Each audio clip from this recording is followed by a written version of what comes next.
Caroline. Hi, Kate. What are we doing today? Well, today we're going to look at some botanical and cookbooks from our collections, and to narrow the field a little bit, we decided we would focus on lemons and citrus. And the wonderful thing about lemons is that they are something that can be preserved and kept for later use. So whether it's fresh or whether it has been pickled, it is something delightful to end up on your table. All right, so what did you pick for us there? This first book is by Baptiste Ferrari. It is a volume on the cultivation of it's the culture. Was it the culturation and use of fruit trees, and in particular citrus fruit trees? And it looks like it was published in Rome in 1646. Let's take a look. And this is a rather extensive volume, and it's going in great details about the different types of apple trees, lemon trees, citrus, just all kinds of fruit. And you'll notice that the large number of illustrated plates show the fruits as life-size.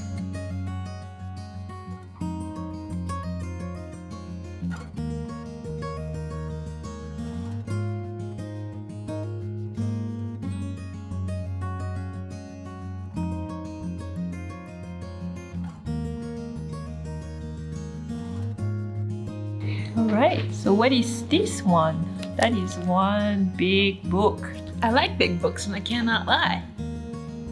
So this one is the Herbal or General History of Plants by Mr. John Gerard of London Master in Chirurgery. Ooh. It was printed in London by John Norton in 1597. And this is a very big book about all of the different plants you could find in your native English garden and all the things that you could do with them, from making medicines to making delicious foods.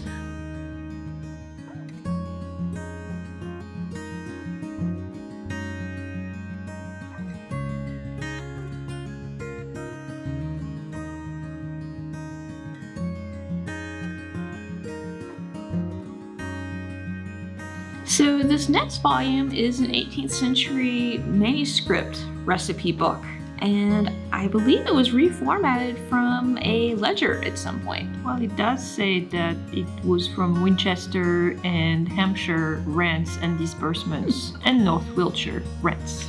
I'm glad you can read that. With great difficulty. So this book has no title page. Clearly some ledger pages were ripped. And it just starts directly with a lovely recipe for a consumption, washing of flesh, or feverish disorders. And it starts by taking 61 snails and wipe them from dirt.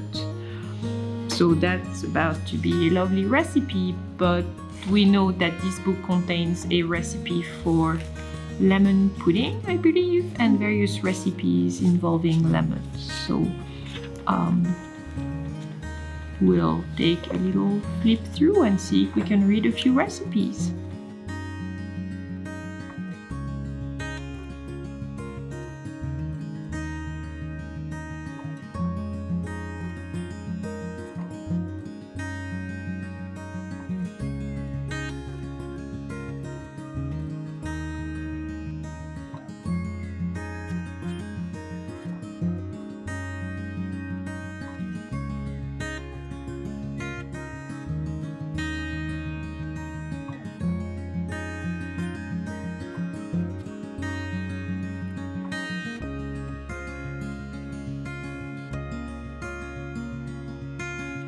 Next, I'd like to show you this book, which is possibly one of my favorite items in the collection. It is another manuscript cookbook. So it's really a collection of recipes, and the pages were wedged in a recycled binding. And being a manuscript, it has no title page, and we think it dates back to the late 16th or early 17th century. And as you can see, it has spent quite a bit of time probably in the kitchen.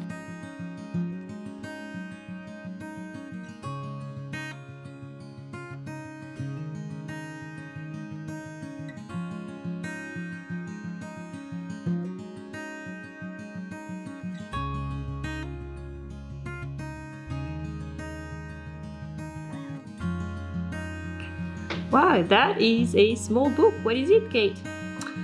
This is The Queen's Closet, opened. It is incomparable secrets in physics, surgery, preserving and candying, etc., which were presented unto the Queen. This is from 1663. This is another cookery book, printed this time, and it is meant to be very small and handy. As in, fits in the hand. Uh-huh. Wow.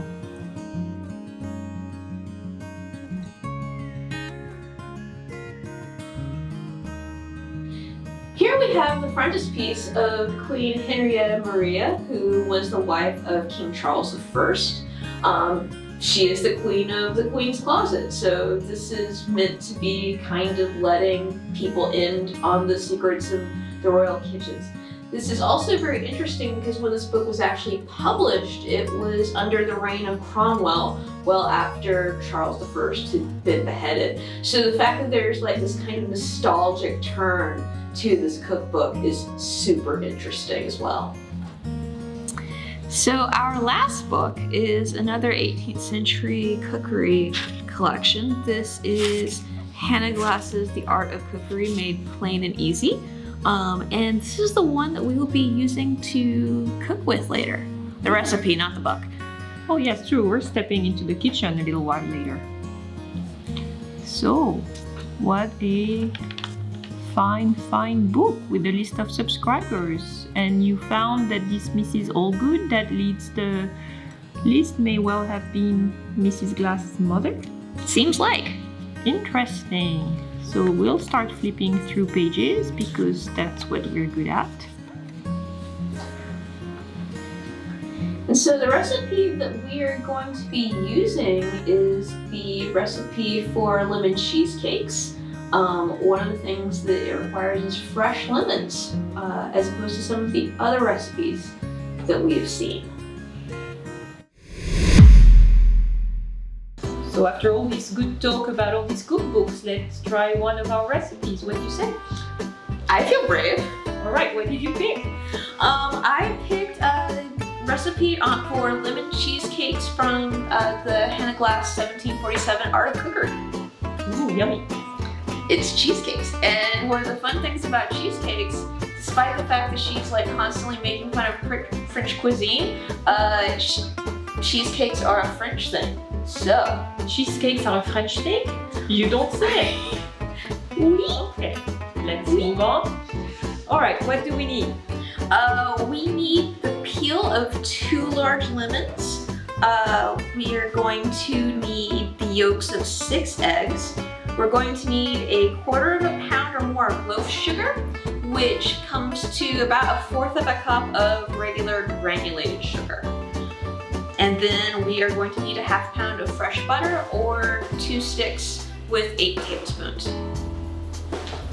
Also, we will need 6 little patty pans. If you want to, have reasonable individual proportions, you could maybe like try to make smaller ones if you feel like it, but this is literally what I had in my cupboard. So, that seems like a reasonable human size. Yeah. All right, let's leave them out of the way for now. Okay, so the first thing we're going to do is we're going to peel our lemons. I'll hand you the weapon. What could go wrong? Okay. What you're going to want to do while peeling your lemons is try to not get too much of the pith. So I've got some of it on here, but not too much. But it's going to be okay because this is going to be boiling after I've finished peeling it for probably about 20 to 30 minutes. You want to get it very tender. And then one of the things I tried earlier when I was test running this was I also let the peels dry out for about ½ an hour afterwards to get that extra water out. So you want to build that into your times for things. This is also a great time to set your oven to 325 degrees. Since you did some advanced prep work, shall I bring out the already boiled peel? Sure! more. Save us our time. We are channeling our inner Julia Childs for this. There is the boiled peel of 2 large lemons. Notice the difference in texture. I don't know if it's very visible.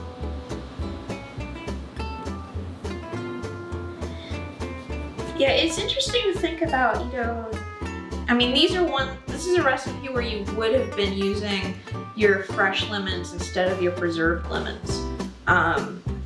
If you were using like a pickled or a preserved lemon, that would just be like so messy. And very, very, very sugary. Yeah. Alright, so you would normally put these peels in a little saucepan with water and then boil them for, you said, 20 to 30 minutes about. Alright, so you did the work ahead of time. So perhaps we can Move these to the substitute side. these here. Next, we need the yolks of 6 eggs, and you've already prepared 3 of them. I will do the rest. Separate the yolks from the whites. There we go. And this one will be number 4. I think it's interesting is the fact that we were both taught to separate eggs in the exact same way. Is there any other way? If you don't have a little tool? I've seen like some people actually like using their fingers to separate it. Oh, I wouldn't trust me with fingers. Ooh, no. I wouldn't trust me with fingers either. And these are really hard-shelled eggs. The eggs of strong chickens. And I did let them come to room temperature before we started doing this because it's easier to bake with room temperature goods. And number 6. Woohoo! And I remove the whites out of the way for some future use. Alright, And next, Michelle. we're going to take our ½ pound of fresh butter and we are going to pound it in a mortar and pestle with our lemon peels. Really, Kate? Uh-huh. You want to do it 18th century way? That's what the recipe says. Well, we're in the 21st century, Kate. What do you say if we use one of those? We could. That's easier. And we will plug it here. Alright. Let's pound 21st century style. All right, so we will put in our boiled lemon peels. Yep. Still good. We will put in the ½ pound of butter, and I'm going to go ahead and cut these into tablespoon sized pieces.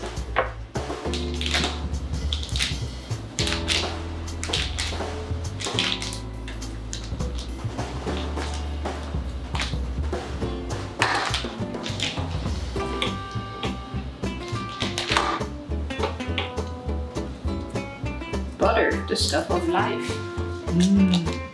You know, I kind of like. Okay, so a couple hundred years ago, you would not have your butter in your nice little sticks. You would be getting it out of a crock. So I guess. Large amount. Yeah. So you would be measuring. I wonder how they measured it. I don't know. There are probably people out there who know exactly how you measured butter. It could be stored in forms. So there, did you use salted butter or fresh salted butter? I used sweet cream butter. But salted. Yes, that's what the wrapper says. Aha. Would there be a difference when the baking? No less flavor. So we have lemon peels, the butter. We need to put The egg yolks. the egg yolks. Yum, yum, yum.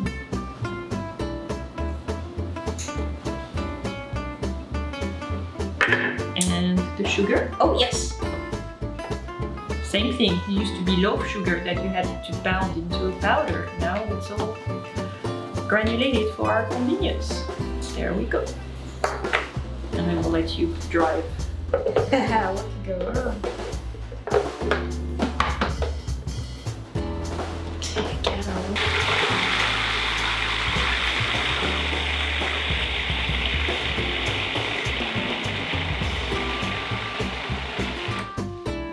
Take a look.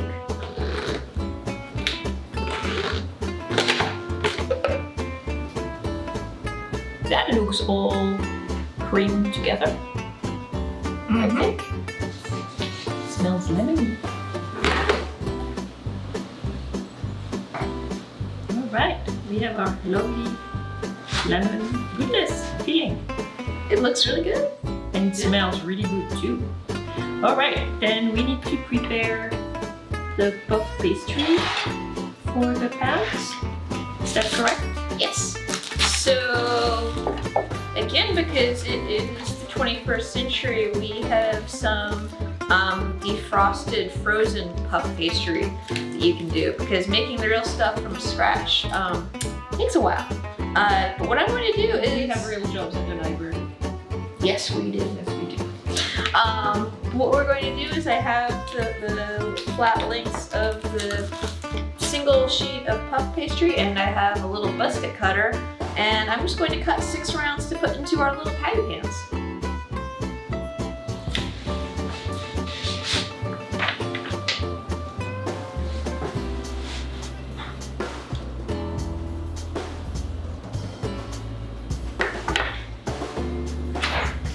And one thing that I found out that just entertained me, the recipe from 1747 does indeed use the word patty pan, and the little patty pans that I bought are patty pans. So that's how far back patty pans go. I don't know why that entertains me, it just does. It's your librarian heart. Yeah. It's perfectly normal to like cross-reference everything when cooking, right? Come on, buddy.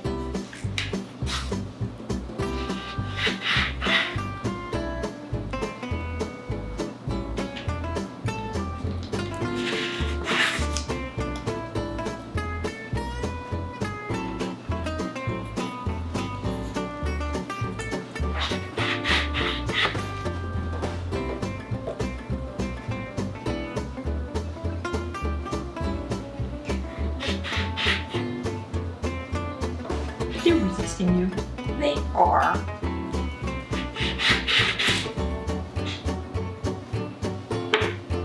We have a little bit of leftover. You will make a few more if there's enough. So then the recipe instructs us to lay a puff paste in your pat pans, which you just did, and fill them half full and bake them. And that's the extent of the instructions. So we do not need to flatten the puff pastry. It's okay if the filling goes over the edges of your little rounds? Yeah. All right. Then, shall I start spooning? Sure. All right. I'm seeing a little bit. So do we want to smoosh it down a little bit, or how did you practice? I think I just smooshed it down a bit. Smoosh, oops. More? Yes, just a little bit more. More is better. And what it's going to do while in the oven is going to bake down, and it's going to become kind of like a custard consistency. Well, the butter is going to melt also. All right. One. Excuse me. Two.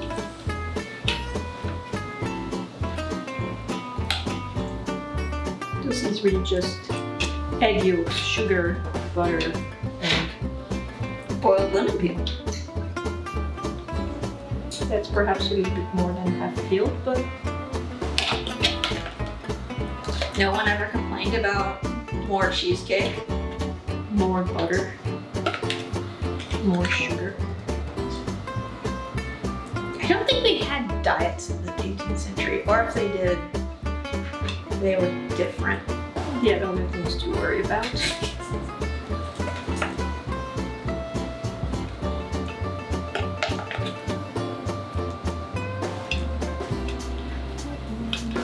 I'm going to put this and actually use my second hand. Imagine that. Like this? Yeah. Maybe we can do with 2 hands.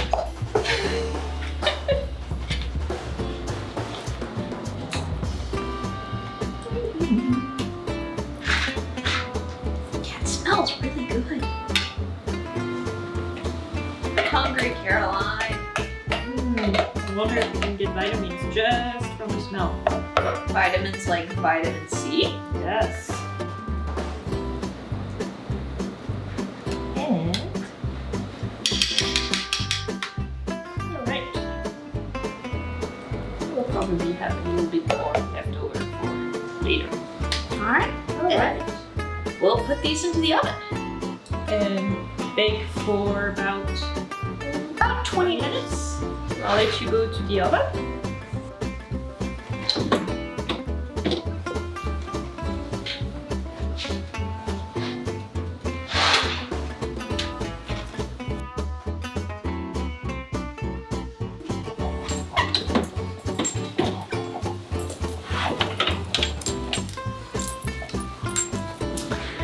Okay, we have our lemon cheesecakes. We have left them cool enough and we are going to take them out of their patty pans.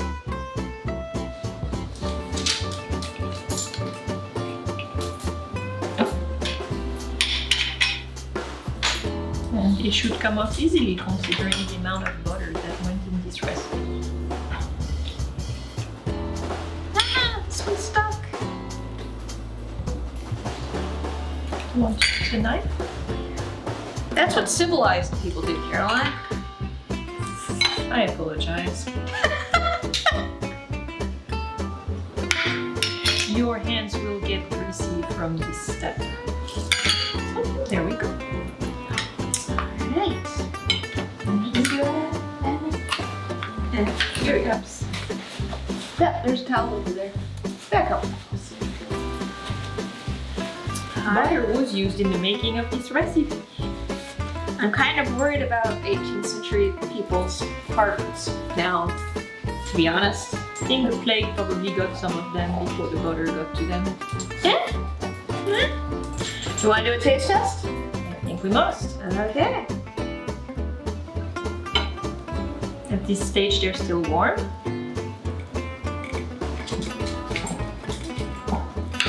There we go.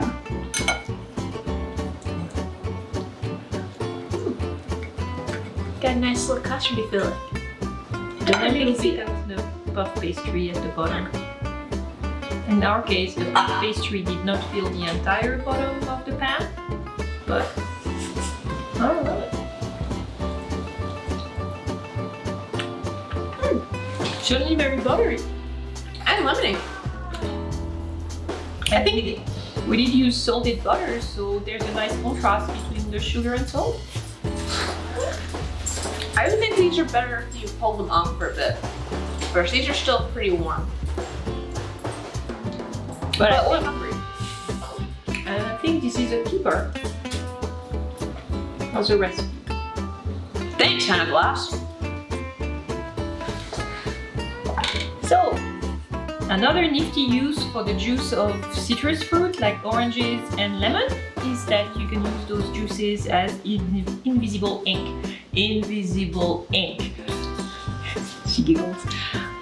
When you have secret messages to pass along to secret friends. Especially before you had cell phones. Yes. Shall we try? Let's do it. Let's dip our very 18th century pens in very 21st century juice.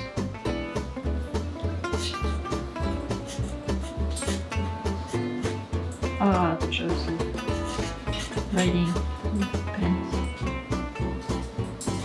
The joys of writing with juice. Ow, this You feels cannot weird. see. You cannot see as you write. You can barely see.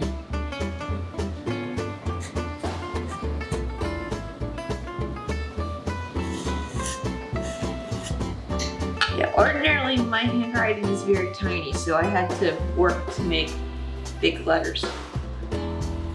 All right. So you would write with the juice and then let it dry for a few minutes. And then we'll return to make the text appear. Dum dum dum.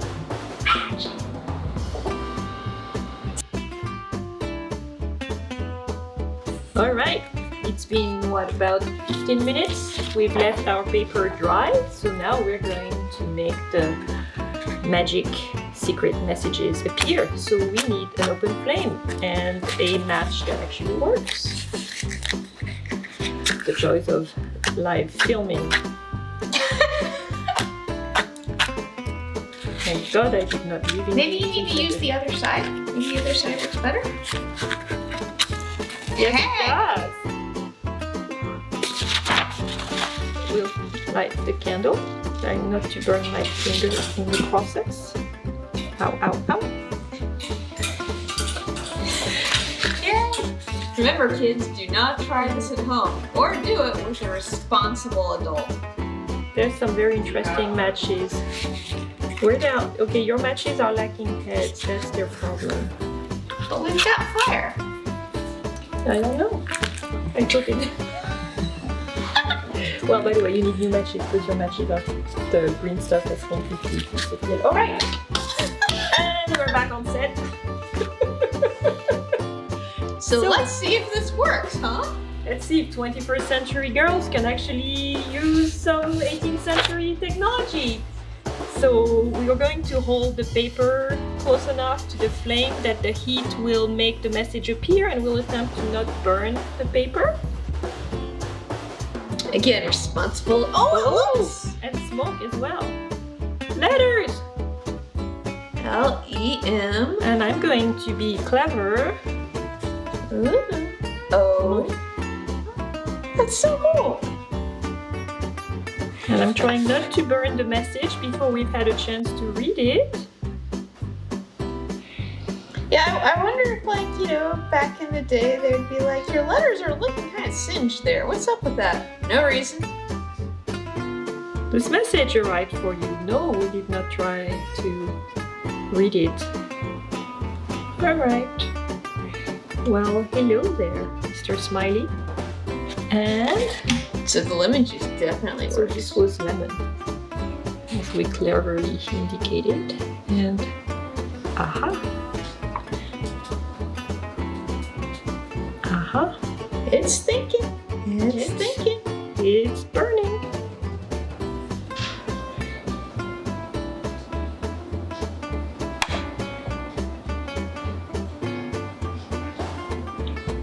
Ooh, more.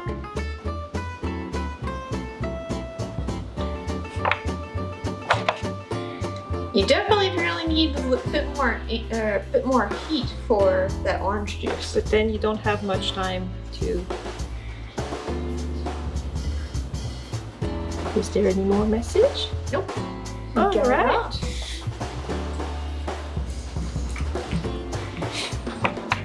And I'm going to move the candle so we don't burn our secret message. So orangey works. And so that's lemon. Yay! We're so proud of ourselves. Science people.